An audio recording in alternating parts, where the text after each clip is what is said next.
Very warm welcome to you all in my YouTube channel DPS Tutorial Classes. This is Divya and you are at the right place if you want to know about the physics of class 9th. If you like this video then please hit the bell icon and subscribe to my YouTube channel. Class 9th में हम लोग जो third chapter study कर रहे थे that was gravitation और last की classes में हमने मास और वेट के बारे में स्टडी किया था और उसी से रिलेटेड आज कुछ न्यूमेरिकल्स हम अपनी आज की क्लास में डिस्कस करेंगे। तो जो हमारा फर्स्ट न्यूमेरिकल है related to mass and weight is mass of an object is 10 kg, what is its weight on the earth. कोई ऑब्जेक्ट है अगर उसका मास हमारा 10 kg है तो what is the wait of the on the अर्थ पे उसका वेट कितना होगा। तो मास ऑफ द ऑब्जेक्ट हमने 10 kg लिख लिया है। अर्थ के वजह से जो हमारा एक्सेलरेशन ड्यू टू ग्रेविटी होता है जो अर्थ का होता है वो हमारा होता है 9.8 मीटर पर सेकेंड स्क्वायर। तो हमारा W is equals to mg हो जाएगा जहाँ पे m हमारा 10 है और g हमारा 9.8 है तो ये हमारा हो जाएगा 98 न्यूटन। तो वेट ऑफ द ऑब्जेक्ट हमारा हो जाएगा 98 न्यूटन। नेक्स्ट क्वेश्चन है an object wait 10 Newton when measured on the surface of the earth, what would be its weight when measured on the surface of the moon.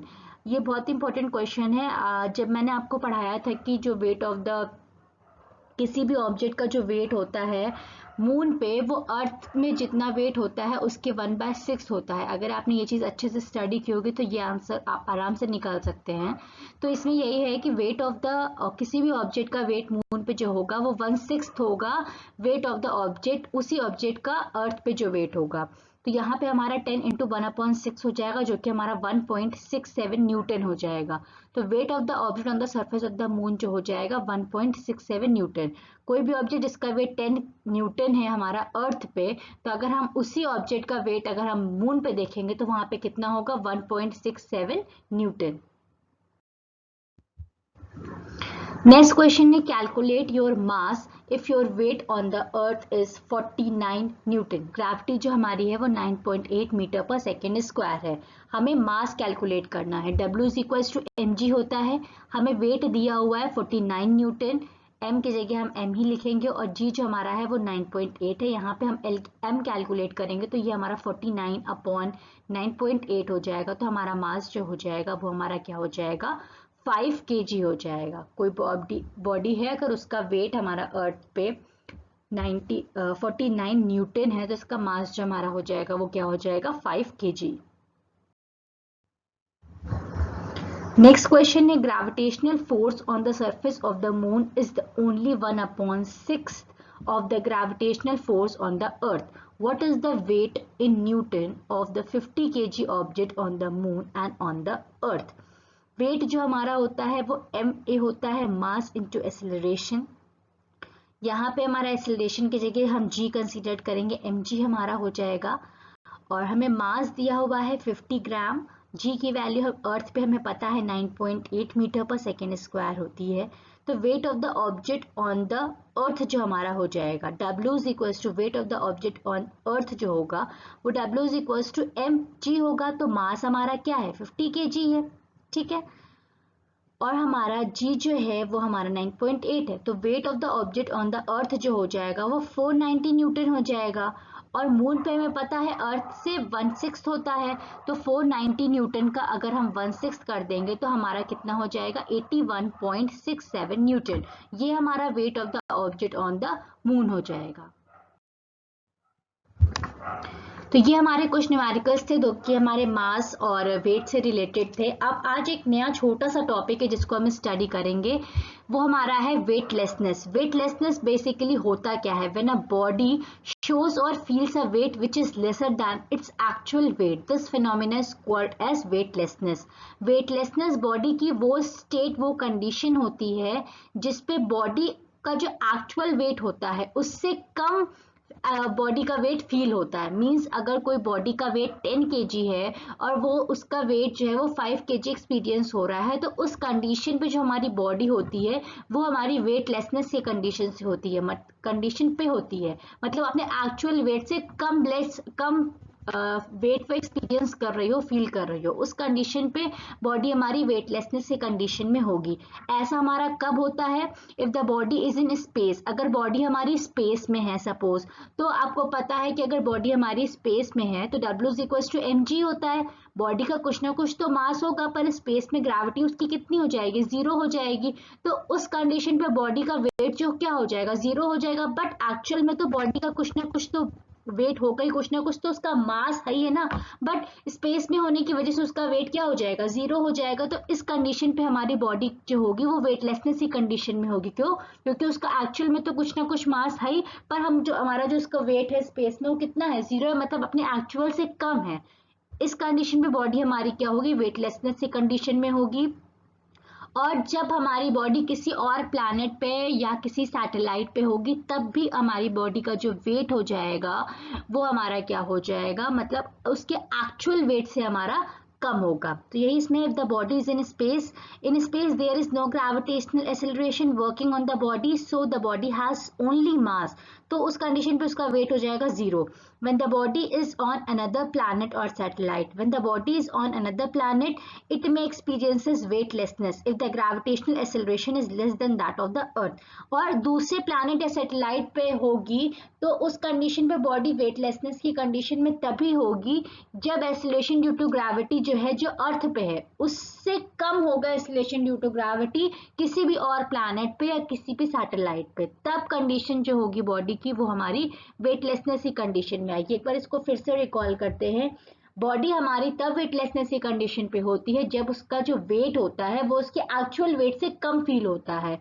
उस condition पे body जो हमारी होती है वो हमारी वेटलेसनेस की कंडीशन पे होती है। ये कुछ न्यूमेरिकल है, एक दो न्यूमेरिकल्स हमारे हैं, डिस्कस कर लेते हैं। इसके बाद हमारा जो ग्रेविटेशन का ये वाला पार्ट है वो फिनिश अप हो जाएगा।